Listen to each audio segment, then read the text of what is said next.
Hello everyone, my name is Shees Qureshi, and for my final project I will be covering Norse mythology.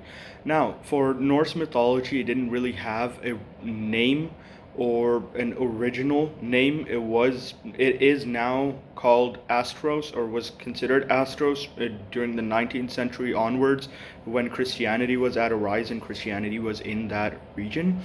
And the region that I'm talking about is Norway and Denmark and any northern European country, because that's where majority, if not all, the followers were from, and that's where it originated from.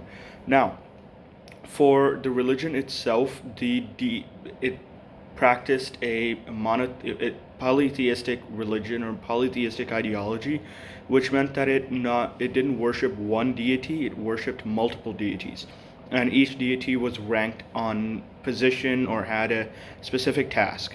Now, the difference in Norse mythology was that it didn't really focus on gods. It was also focusing on ancestors, but the difference, or the key difference, was that it also had giants involved in it, and giants were also worshipped among gods and among ancestors. Now, in modern day, it is followed by at least 500 to 1,000 people in Denmark, but again, since it's a dying religion and it is a pagan religion, it is not that widely followed as it was before. And the people who follow it are what we call Vikings.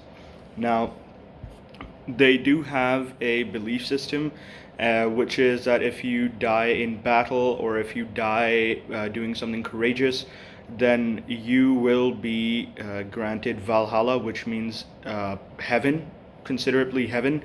And if you die in anything like sickness or of old age or stuff like that, then you are not going to be allowed into Valhalla. Rather, you will go to hell. And the hell that I'm talking about isn't what we consider hell, as a fiery pit or heat.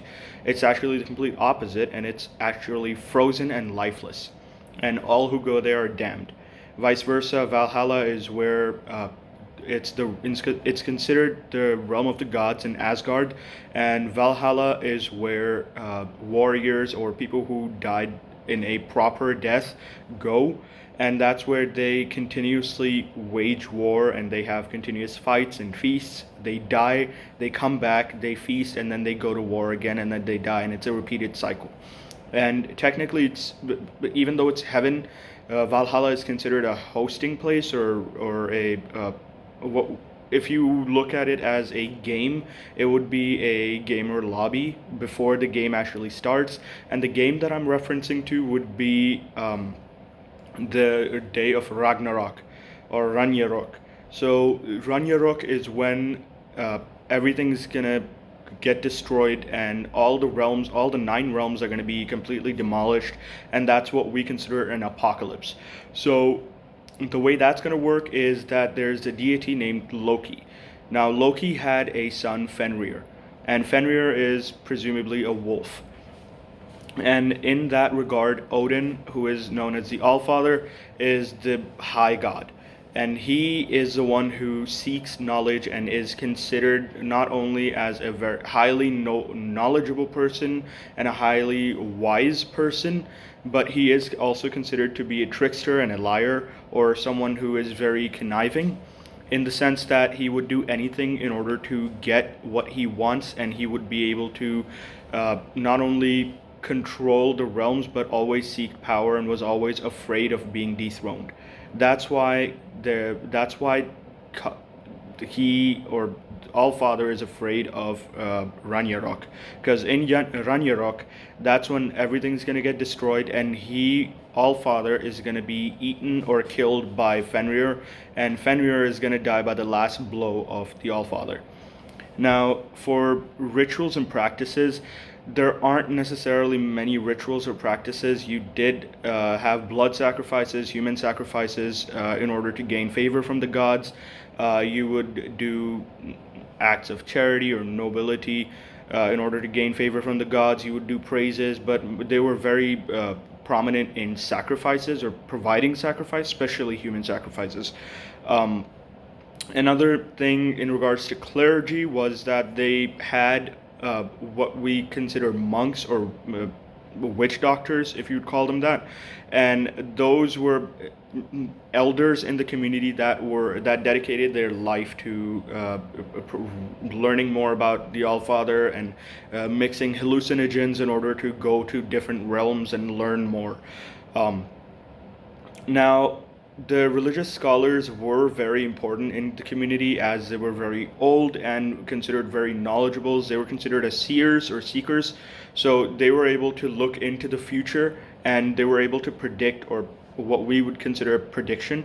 They would provide that to the seeker, to the person who was seeking that information. And in order, they would get favors like money, or they would get a sacrifice, or whatever they would require at that time. Now, the code of ethics and sacred laws, again, the code of ethics aren't really, are kind of out the window with this religion, in the sense that they were very warlike or very war centric. So anything to do with a battle or anything to do with a noble death was something that they cherished, and they believed in cremation. So they would place your body onto a ship once you died, and they would light up piers. And as they would send the ship a sail, and then they would light it via arrows on fire, and that would take you to Valhalla.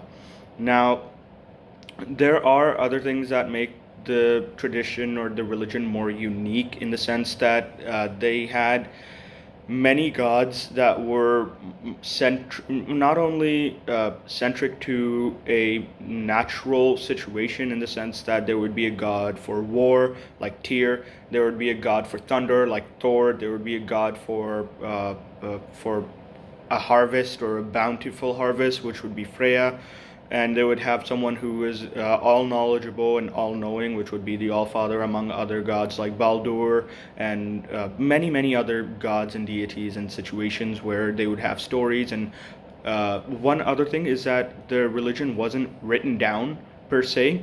They did have certain amulets or certain drawings, or just certain gestures that would mark the person as a follower of said god or said religion. So, for example, Thor, his symbol was Mjolnir, which was a hammer, and the way it was shaped, it was carved in like this with a handle. And people who were following Thor or were seeking the power and the protection of Thor would wear that around their neck or around their wrist, and they would have all sorts of tattoos and runes, what we call, around their bodies to protect them from harm and make them very strong in battle. Again, hallucinogens were very popular with people who followed the Norse mythology, in the sense that they would drink hallucinogens not only to go into a berserker mode, which means that they would go into a psychotic, crazed battle stance or battle mode, where they would kill anything on sight and their adrenaline would be rushed. They would also take hallucinogens to go into different realms or travel into different realms and learn about different resources and learn about different ethics and such. But for me, one of the biggest things that stood out was the fact that their religion was mostly oral and very telltale and very fableized.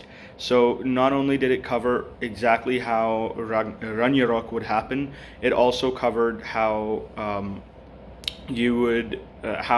gods came into being and what their job was, and it's very fableized, like telling a story to a child. So there would be stories about Thor and how he killed a stone giant because of his pride, or how the Allfather Odin killed himself onto the tree Yggdrasil, which is the tree of life, in order to gain knowledge from the tree itself. So he made himself one with the tree, and how he sacrificed his eye in order to gain knowledge from the well of knowledge. He sacrificed his eye to the well in order to gain knowledge from it, so on and so forth. But it's very it allows the followers to kind of blend in, or emotionally attach themselves or realistically attach themselves to the deities, as well as allow them to practice what they're being preached. But it also covered how the world is going to end and how people not only need to know how to live, but what they should do in order to have an easier access to Valhalla. Thank you.